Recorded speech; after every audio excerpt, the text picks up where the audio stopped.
Vamos a ver ahora cuál es la influencia que tienen nuestros tres ángulos de rotación alrededor del eje de vuelo, ángulo omega, alrededor del eje de las alas, el eje longitudinal de las alas, al cual llamamos eje Y, ángulo que normalmente identificamos con la letra griega φ. La mnemotecnia es φ corresponde al eje Y, que ya sea la letra minúscula o mayúscula, y finalmente, ¿cuál es la influencia del ángulo de deriva? Es decir, el giro alrededor del eje Z, siendo este el avión, sería el eje perpendicular al plano determinado por los ejes X e Y que ya mencionamos. Y entonces utilizamos para identificar esa rotación el ángulo kappa, y entonces vamos a ver cuál es la influencia que tiene cada uno de esos movimientos. Tomamos como patrón tres imágenes iguales y vamos a someter algunos puntos, 9 puntos tomados equidistantes, dibujados equidistantes, que podrían ser elementos del terreno que sean equidistantes, y vamos a ver cuál va a ser la influencia de cada una de esas rotaciones. Habitualmente no se dan por separado, están combinados, de modo tal que el resultado suele ser más complicado que lo que vamos a ver en cada uno de estos tres casos. Entonces, vamos a ver el caso de la rotación alrededor del eje X. El avión va a hacer un aleteo. Si está volando en esta dirección, según este dibujo, se estaría inclinando así, de modo tal que los puntos se van a desplazar. Bueno, los que están acá sobre el centro, en principio, se estarían desplazando hacia arriba, así. Obviamente la imagen va a quedar dentro de la foto. Asumimos que las rotaciones son ángulos pequeños, no más de 3 grados o hasta 5 grados en la fotogrametría clásica tradicional. En la fotogrametría con drones podrían ser ángulos más grandes. Y entonces, este punto se acercaría así hacia el centro y estos puntos se alejarían así hacia afuera. Ese es el efecto de esa rotación, de modo tal que de nuestro cuadrado definido por estos puntos pasaríamos a tener una figura deformada de esta manera, una especie de trapecio, con la parte más grande del trapecio, con la base mayor del trapecio del lado superior, debido justamente a esta rotación. Podemos imaginárnoslo, si queremos, en lugar de pensar en el avión solamente, pensamos en una cámara que de golpe gira 3, 4, 5 grados así. Entonces, si nosotros tenemos una cartulina con 6, 9 puntos equidistantes y la fotografiamos inclinando la cámara, podemos hacerlo con la cámara del celular y hacer la prueba, el resultado va a ser un desplazamiento de los puntos en esa dirección. Si yo tuviera que dibujar la nueva posición de los puntos, podría decir, bueno, este puntito se movió hasta acá, este punto se movió hasta acá, este punto se movió hasta acá, y a su vez este se me corrió para acá, este para acá y este para acá. Y con respecto a los del centro, los desplazamientos acá serían más o menos verticales y acá más o menos verticales, y estamos hablando del ángulo de rotación omega. Vamos a ver ahora el efecto de el pitch, o sea, el cabeceo, donde lo que pasa es que el avión levanta la trompa o apunta hacia abajo.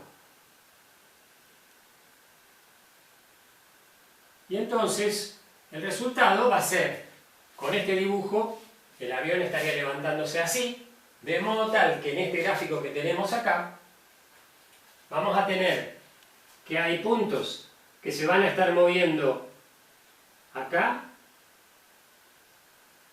así,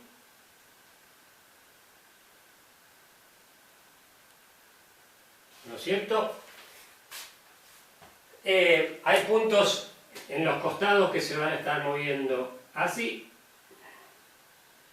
Es similar a lo que pasa en este caso, pero girado en la dirección del vuelo. Y acá vamos a tener puntos que van a estar haciendo así. Es decir, estos se van a alejar entre sí y estos se van a acercar al centro. Y en consecuencia nuestra figura, si quisiéramos dibujarla, sería un trapecio ubicado de esta manera. Si es que imaginamos que este cuadrado, ¿no es cierto?, se deformó, y entonces tomó esta forma, y en consecuencia acá le vamos a escribir el ángulo φ, la letra griega φ, correspondiente a la rotación alrededor del eje Y, donde el eje Y para nosotros está acá, entrando, ¿no es cierto? Entrando se suele dibujar como una flecha que se va o como una punta que sale, perpendicular al plano, en este caso, del pizarrón. Y finalmente, el efecto de la rotación, así como está dibujada acá, hacemos girar ese ángulo kappa, que en el caso de la cámara, de una de las cámaras que vimos, la Leica RC30, si no me falla la memoria, habíamos dicho que se toleraban en estos dos ángulos más o menos 5 grados, y en el caso de la rotación, un ángulo mucho más grande. De modo tal que cuando se producía este efecto de deriva, que mencionamos que era similar a la rotación de los caballos de los granaderos cuando caminaban por una calle, ¿no es cierto? La calle va para allá, pero los caballos están mirando para allá. Y van caminando de costado, pero siempre siguiendo la dirección de la calle. Acá estarían siguiendo la dirección de vuelo y la imagen estaría rotada. Entonces, el efecto es un efecto de rotación, lo vamos a dibujar así. Esto no cambia, el centro no cambia, está girando así.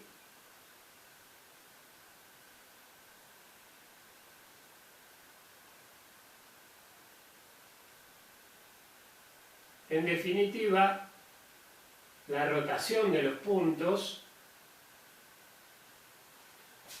de alguna manera copia el sentido de la rotación de la imagen en torno a este punto, que en este caso corresponde con la intersección del eje Z, el eje vertical. Entonces, como que están girando así, como está indicado en este gráfico. Habitualmente el resultado de esto, si tuviera que dibujar yo esta situación, estaría diciendo que la foto o la imagen, los puntos de la imagen, mejor dicho, rotaron así. Y vamos a ver que nuestras imágenes del vuelo del trigo, por ejemplo, o en las imágenes más, donde no, se nota más o se va a notar más este efecto de rotación alrededor del eje Z, el ángulo kappa, va a ser en las imágenes de Peroludo que se volaron sin el piloto automático. Esto normalmente se da combinado entre los tres, es decir, vamos a tener cambios tanto en omega, vamos a tener variaciones en omega,